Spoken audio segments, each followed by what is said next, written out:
Okay, let's do this. Good afternoon. Yes, so this is going to be my favourite 15 fragrances ranked. I thought this would be quite a relaxing video for myself and for anyone that wants to view it. It's not just about what's a great scent, what's special, it's about when I'm wearing them, when I'm connecting to them, how often, and just having that special attachment to a fragrance. So I have those 15 all stacked into there. We'll go one at a time, starting from 15th up to 1st. It's 15 and an honourable mention.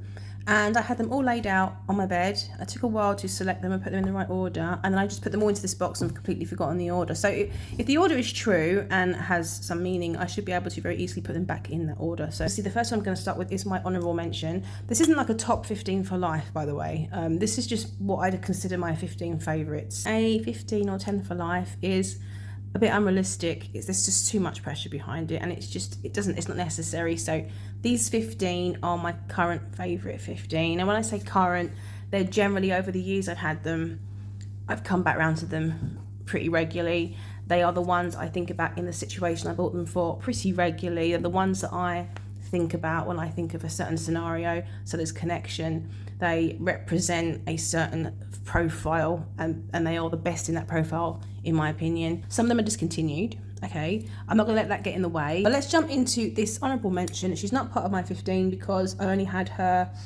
well, I've not had her very long. I do enjoy this fragrance so much. It wears so beautifully on me. It's nothing like I'd normally go for. There is nothing else in my collection that smells like this whatsoever. The fact that it's a little bit unique for me and it's beautiful, I guess that makes it stand out even more. So on my last video, I mentioned a sample of something that I'd really fallen for, and it has turned into a bottle. I knew it would. It's by Karine Roitfeld. So Karine Roitfeld is a big name in the fashion industry. She was the previous chief editor of Vogue, and she has a fragrance lineup here. And this was the most recent launch. This to me is such a traditional, feminine, classic, vintage, white floral fragrance, but it's not challenging, and it's just beautifully done. It's such a beautiful development. It sits so pretty on the skin. It opens up with what I think is quite an animalic, maybe not too animalic, a bit of a dirty tuberose, but surrounded in this mysterious floral beauty. I haven't done a single review of this yet because I can't get my head around how to describe it. It's always an experience and a sensation and just a feeling. And I haven't been able to achieve the right words for it. Because it's elegant and classic, I feel very put together and feminine when I wear it. But because of this unusual development it has for starting off a bit dirty, but then actually softening right out into the florals, they become so soft that it actually wears quite light, but it has a beautiful sillage that lasts throughout the day.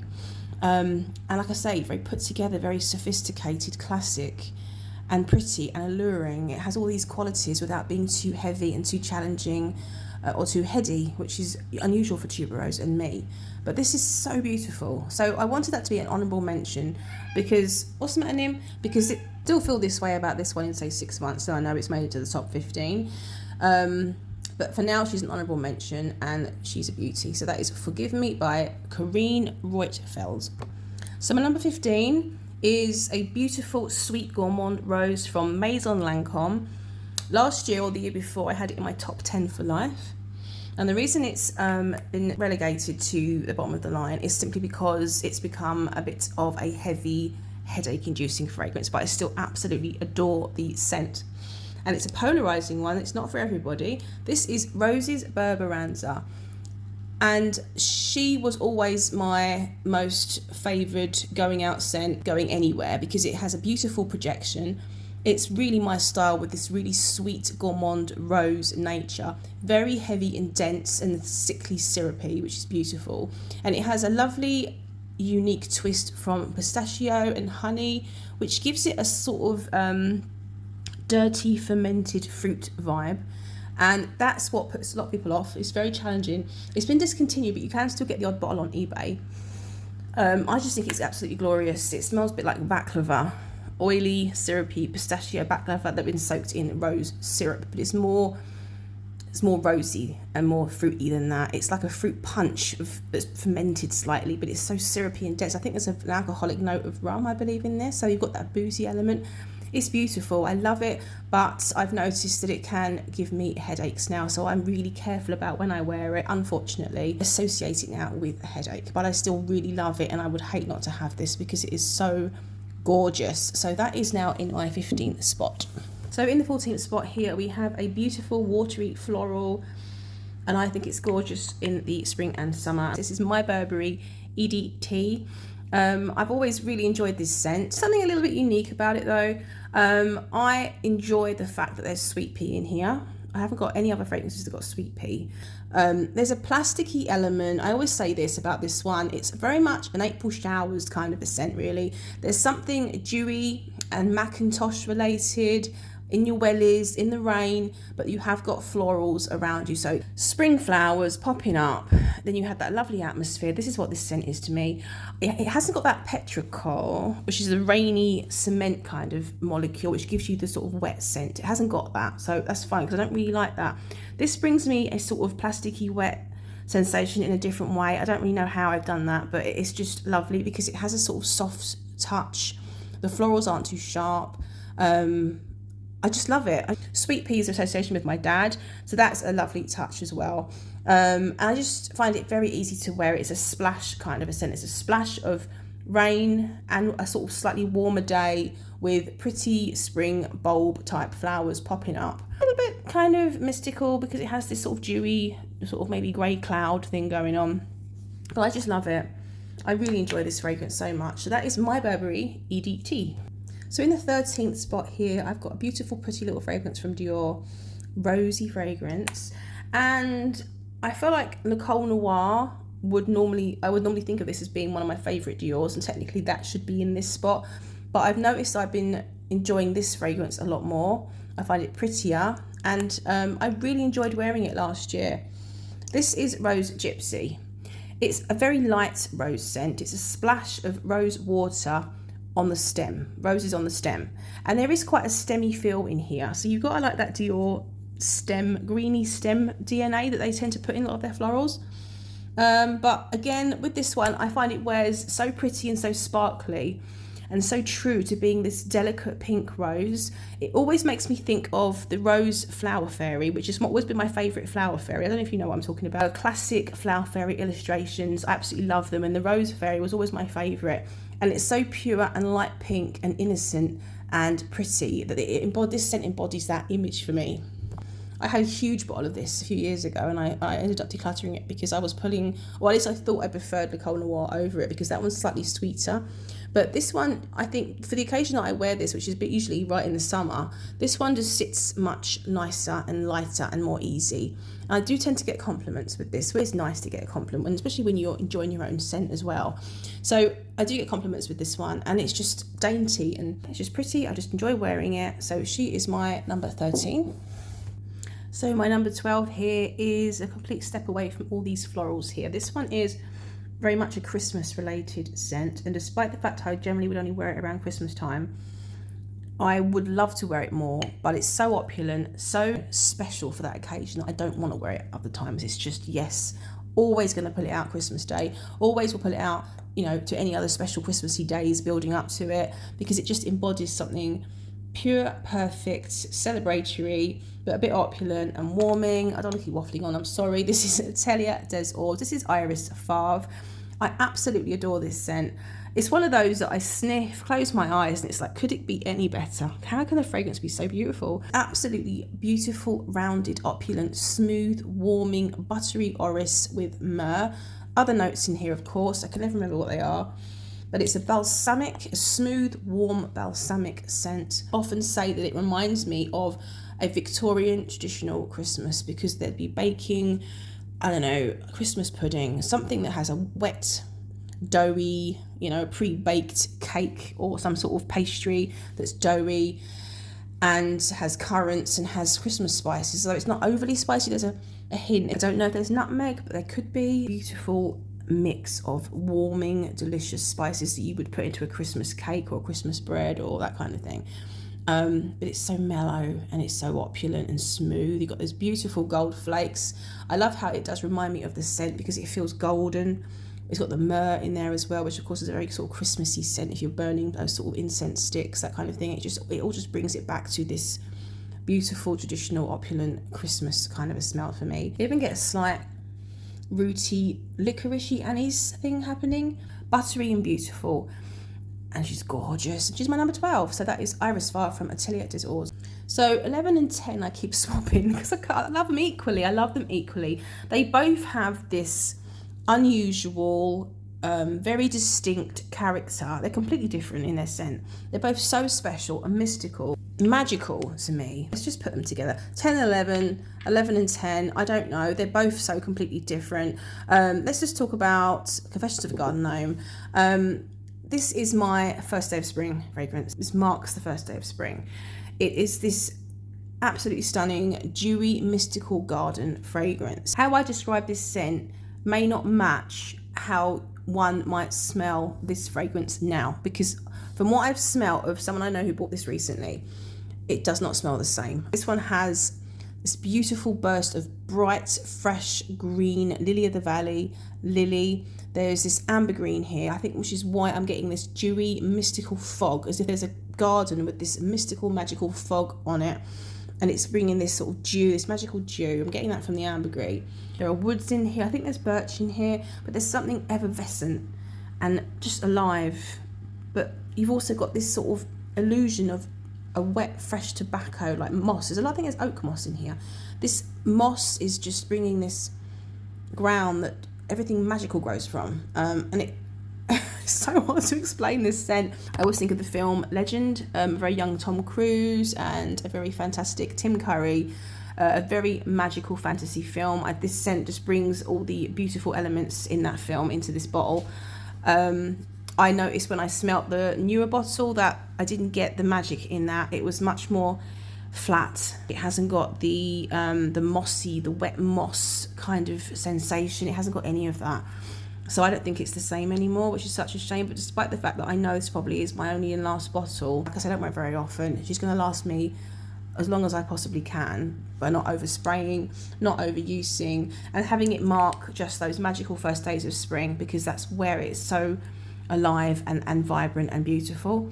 So Confessions of a Garden Gnome, fantastic name. I mean, the best name of any perfume I've ever known. This is from Fort Manley, sorry. So I guess she's my number 11. So by default, let's make Black Rain at number 10. Black Rain by Renier. Very beautiful, very unusual. Despite having some real challenging opening notes and having quite a bold personality, it has this beauty that I just connect to. It has this way about it that I just feel really suits me. And it's through the wear of it, it's through the changing of the notes, it's through its development that I just get more attached to it throughout the day when I wear it. I think of Black Rain as my black violet scent, although a violet isn't the main note, I think, for most people in here. It's the part that I connect to. It opens out with quite an abrasive leather. It's quite an aggressive start, quite sharp, astringent kind of a start. So that's not for every day, obviously, but it really softens out and you get this beautiful jasmine and rose and violet. And you've got ambergris and chamomile. There's a real unusual mix of notes in here. Definitely not for everyone. It's very polarizing, I think. But I just love this scent. It's for days when it's moody, it's cloudy, it's, you know, that kind of atmosphere where you're just feeling really off your game, or you're just feeling reflective or just melancholic. There's just certain moods that this suits. It's not that it exasperates those moods, and it's not going to heal them. It's not going to try and change it. It just rides along with the flow, and like a companion to a day where you just feel lost or a bit off. You know, that's what it does for me. It's a good stormy day fragrance. So yeah, that is the gorgeous Black Rain from Renier. So number 9, we have the very gorgeous Blue Lazuli from Armani Privé. Another one that I just can never remember the notes on. I have this mental block with fragrances I love so much, just don't think about them. It's just the scent. It's all about this scent. So this for me is my winter opulence. That's what it is. It's winter opulence. It's beautiful, soft, powdery nature, but not in the traditional way. It's dense. It's a dense, heavy powderiness, but it's more like effervescent. It's dense. That's kind of conflicting, isn't it? There's a density, so it makes it heavier. It makes it more cozy and more substantial in the cold weather, but it also has this beauty that's effervescent somehow. It's got a slight plaid, like a spicy Play-Doh vibe, but that's in the background. There's this, like I say, this effervescent kind of surface that's absolutely stunning. It always reminds me of freshly fallen snow. And although there is a coldness to the scent, there's also warmth. I think there's cardamom. Yeah, there's cardamom, isn't there? So that's bringing that sort of slightly warm spice. Beautifully rounded.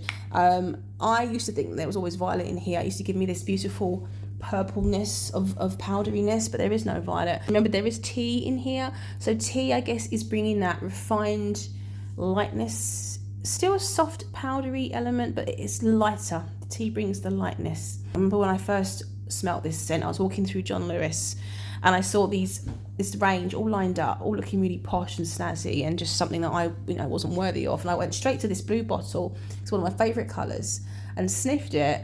Absolutely thought, oh my god, this is what blue smells like, because I'm very, very influenced by color. The immediate association of this scent was obviously how the bottle looked, and I thought, wow, this is like velvet electric blue. And that's how it smells. Soft and powdery and velvety and slightly Play-Doh-y and slightly spicy, and just love this scent. So yeah, number 9, we have Blue Lazuli. I keep rejigging this line to make room, but obviously I'm going to have to put the last few in front here because it's just not going to fit. Number 8, beautiful one from Dior. So I've got 2 of Dior's in this list. And I never thought this was my favourite until I realised just how special it is actually, and how different it is to everything else I've got. And I associate this one as a layering scent with Confessions of a Garden Gnome. But now I wear it for what it is on its own. It's beautiful on its own. This is Lucky.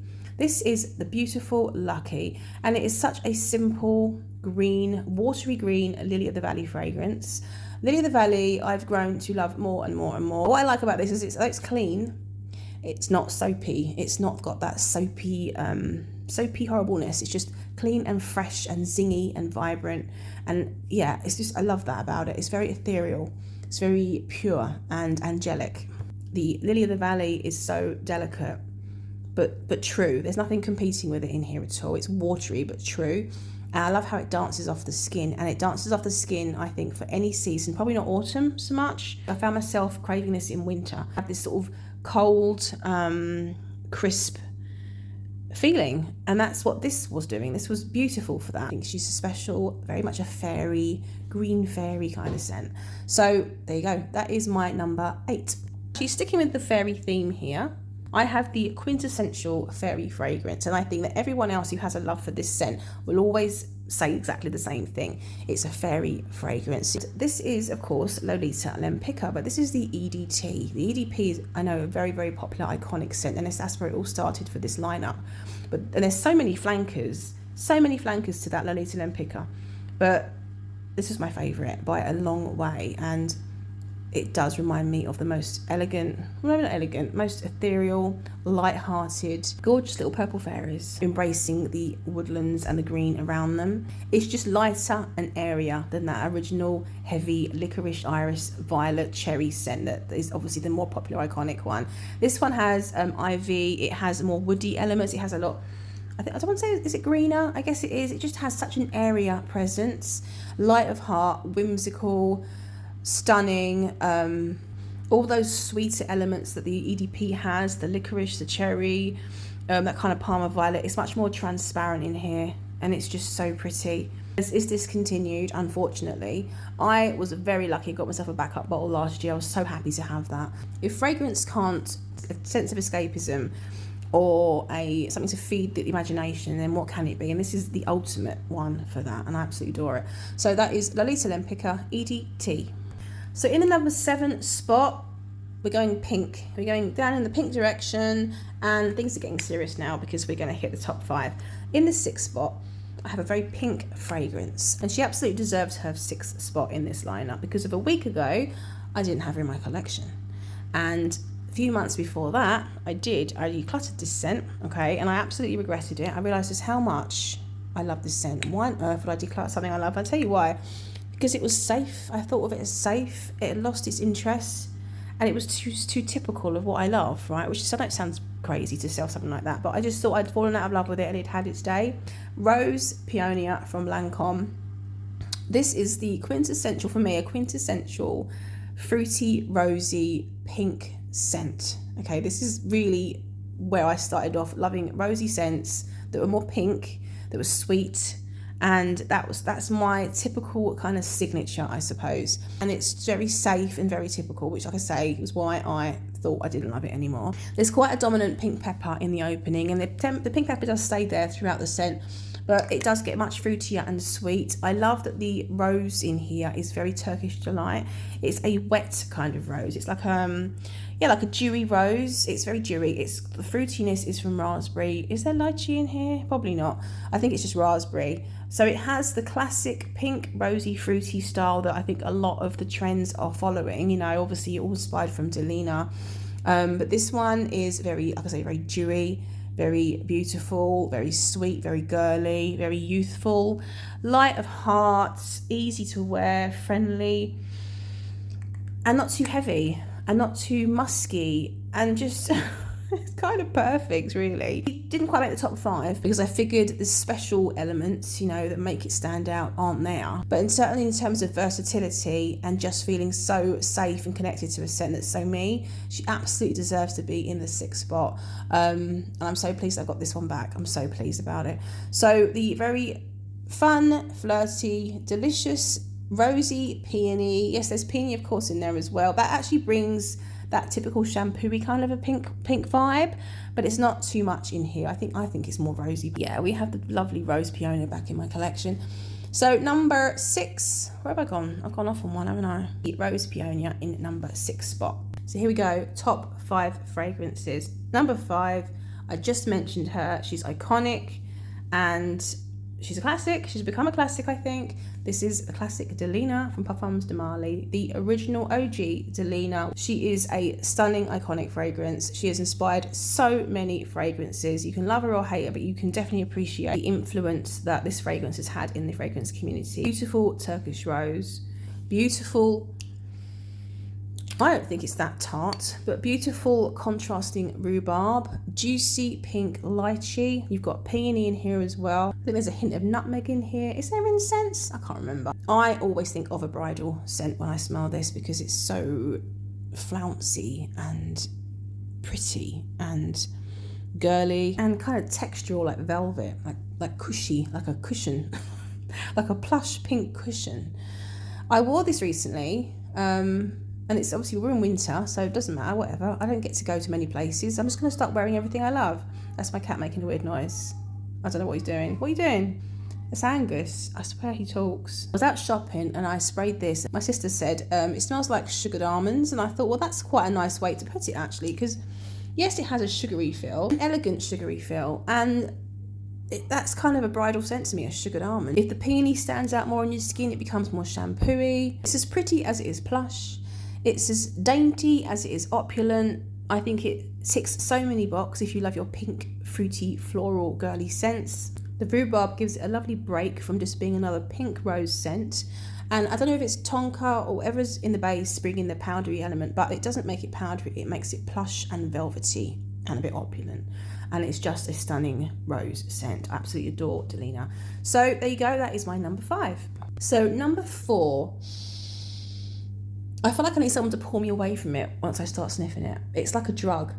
It's just something so addictive and captivating and unusual. It's an unusual niche artisan. As you know, it's not niche, sorry, it's indie. It's a beautiful indie brand, but it's so niche in its scent. It's a beautiful creation. It's from the House of Redolescent, and I absolutely fell for the perfume of Alice. The more recent launch from this house was all Alice in Wonderland inspired. I'm a big sucker for that story. I love anything Alice. My wedding was Alice in Wonderland. It's such a quirky, fun, inventive story. And the 3 fragrances that were created from Redolescent are, of course, Alice is the Mad Hatter and the Queen of Hearts. Alice is the one that just captured my heart completely. And again, like nothing else I'd smelled before. So it was different and creative and kind of blew my mind. And there's certain fragrances in my collection that are in this top 15 because they've done that. They've, at the time of smelling them, been completely unique, completely captivating, and opened a whole new door for something that is so connective and enjoyable. And I just want to quickly add to that. That's fragrances like Confessions of a Garden Gnome, for me anyway, Black Rain, Blue Lazulite, Delina, And I think probably my Lita EDP, because that's the first one I smelled of that. They're all ones that just were like, whoa, what is this amazing thing that I'm smelling? And obviously this is no exception. So when I first smelled this, it was this weird sensation of tuberose, but it's not listed, I don't think, tuberose. What's listed on this scent is a forget-me-not chypre. Forget-me-not, I'm guessing, is the phantom note made up of maybe tuberose and other things. And that was different. I love that association of this beautiful, pretty little blue flower, that which obviously matches the dress of Alice. Also, you've got this beautiful smoky sensation in here, like grey mystical smoke. That's not like a cigarette smoke. It's like more from burning a rubber. No, more like sniffing a match. Sorry, that lovely. I mean, I'm saying lovely. That's not for everyone. I've got this thing about sniffing matches. And when you pull a cracker, I always snatch it out of the person's hand and have to sniff it as soon as it's been pulled. That's what this is giving me. There's an element of the cracker pull or the match that's just been struck. But there's this gorgeous sweetness as well, like a cookie sweetness, like a freshly baked biscuit that's got this warm, lovely sweetness to it. And these are all weird elements that just work. It's a pretty blue, smoky, sugary flower scent. And I think of Alice just fallen down the rabbit hole, tumbling down, her blue skirt sort of tripping over her head, and coming into this new atmosphere, this new world. And she goes through different atmospheres and different environments which bring this smoky, mystical kind of feeling. And then she comes to Wonderland. So this scent gives me that whole association. I believe the creator wanted a feeling of both maturity and innocence, which of course is what Alice represents, a little girl coming of age. You've got this sweet, innocent element, but you get this smoky atmosphere, and you've got the tuberose, and it's sort of bringing a different element. I love it. It's just magic. This suit deserves to be in the number 4 spot. So that is Alice from Redolescent. Number 3. This is another floral. This is another really pretty floral. Although it doesn't sweep me away when I smell it from the cap in the same way that Alice does. This is more just a floral fragrance done perfectly. And I can just wear it whenever. I just think I feel so pretty when I wear this. It's from Louis Vuitton, and it's called Heures d'Absance. I don't know if I'm saying that right. It's Hours of Absence. This is a dreamy blend of florals. This could be a signature easily if it wasn't so expensive. And with Rose Peony also being a favourite with florals, that one hasn't got the sophistication, it hasn't got the elegance. This one has a sophisticated, elegant finish on it. It's quite a watery floral, same as Rose Peony. It's very watery, but there's just something so elegant and refined and finished about this fragrance. Rose is the only note I ever remember, and I think there's mimosa in here as well, but it's the rose that I think of in this scent. More watery and more purple somehow, like a lilac rose in the rain, a lilac rose or a white rose in the rain. That's the image I get. It's very fluid, it's very delicate, it's just so pretty. And although there isn't lychee in here, I get this silky wash of lychee, and it's not overly rosy, but I don't know, there's a fruity, if rose was a fruit, it probably smelled like this. Very bright fruitiness in here. I just think of a pastel rainbow, a beautiful pastel coloured rainbow in the rain, like a watercolour. Yes, it's a watercolour of flowers and a bit of fruit. Oh, I just love this. It's dreamy. It's my dream scent. It's perfection. I don't know what else to say on this one. It's just absolute perfection. So there you go. Heures d'Absance, Louis Vuitton. Here we go, top 2. So in this second place, and really both these two represent fragrances that I've probably worn the most. I don't have an occasion to wear them. I can just spray them whenever I feel like it. They're just, to me, despite the price or despite availability, they're easy, they're unchallenging, they're kind of just perfect for what they are, and I absolutely adore them, obviously. So number 2 is my beloved Tonka Imperial from Guerlain. It's a scent I kind of want to fall into and wrap around me. You know, this is my idea of the ultimate cozy scent. I do love a good note of Tonka, but there's a lot of fragrances that use Tonka that pair it with things I don't enjoy. This is the most perfect placement of Tonka in a fragrance for me. It's lightly aromatic. It has a pine note, which I think works beautifully. It just pinches it into a slightly brighter place, you know. It just gives it a pinch of something interesting and stops it being too flat. And the Tonka is powdery, but not, you know, makeup or old-fashioned powdery. It's so smooth and delicate powdery, like not even Play-Doh. I don't want to say marzipan or Play-Doh, because it's too delicate for that. It's a puff. It's a light, elegant puff of Tonka. But again, there is also round. Sorry, I keep wanting to sniff it. A rounded smoothness. There's a woody undertone, I think.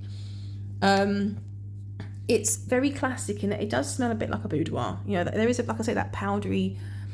Is it makeup-y? I don't know. It makes me feel different things. I just know how I feel when I wear it. I just feel like I don't want anything else on me. This is just this perfect, cozy Tonka scent. So versatile that I will reach for it no matter what's happening. I fancy it all the time. It makes me feel nice because it smells opulent. It smells very classy. It smells very refined. Like I can walk out the house looking like a right tramp, right? Or I finish work and my hair's sticking up and I can look a mess. I mean, a real mess.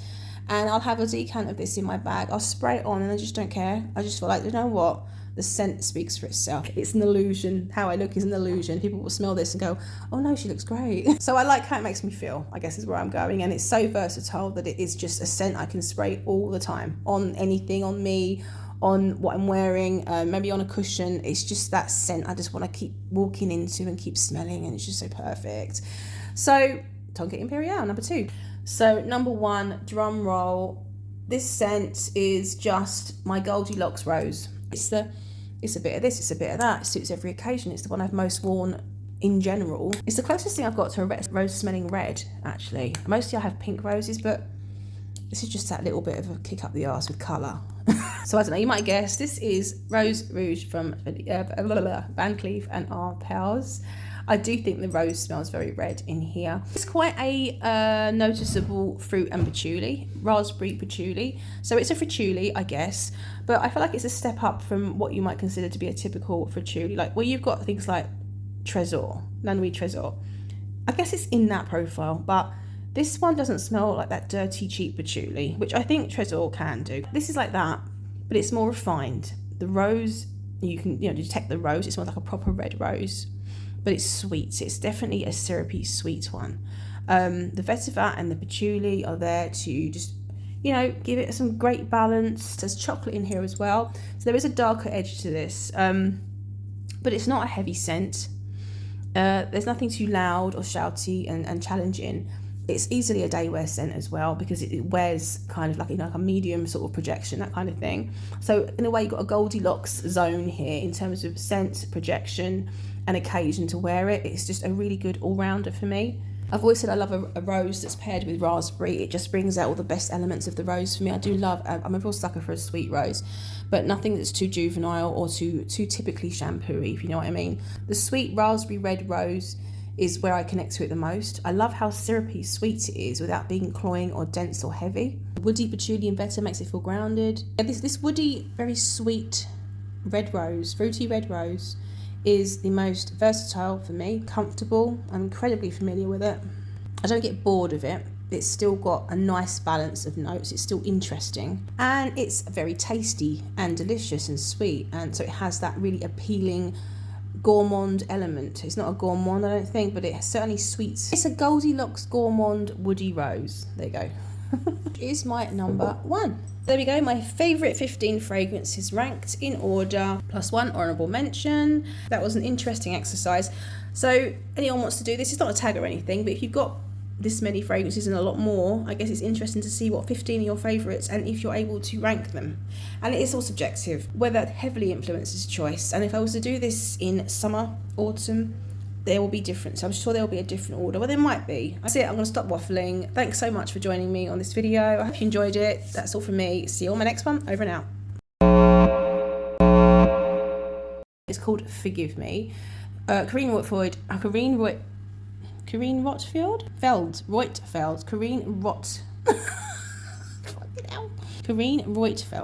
There we go. Corinne Roitfeld. No! Roitfeld. Jesus. Have I had a coffee today?